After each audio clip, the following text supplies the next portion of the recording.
جب تم دنیا کی مفلسی سے تنگ آ جاؤ اور رزق کا کوئی راستہ نہ نکلے تو صدقہ دے کر اللہ سے تجارت کر لو۔ ان لوگوں سے مت ڈرو جو اپنا بدلہ لینا جانتے ہیں، بلکہ ان لوگوں سے ڈرو جو اپنا معاملہ اللہ پر چھوڑ دیتے ہیں۔ جب دل اداس ہو اور آنکھوں میں آنسو ہو تو بس یہ بات یاد رکھنا کہ اللہ تمہارے ساتھ ہے اور ہمیشہ رہے گا۔ نیت صاف ہو تو نصیب بھی بدلنے لگتے ہیں۔ آگ اپنے ہی لگا سکتے ہیں، غیر تو صرف ہوا دیتے ہیں۔ صبر وقت مانگتا ہے اور وقت صبر مانگتا ہے۔ انسان عمر سے نہیں فکر سے بوڑھا ہوتا ہے۔ گناہ میں لذت بہت ہے مگر سکون نہیں۔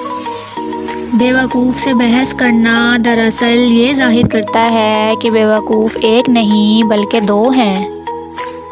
کمزور لوگوں سے مضبوط رشتے نہیں بنائے جا سکتے، وہ رشتے توڑ تو سکتے ہیں، نبھا نہیں پاتے۔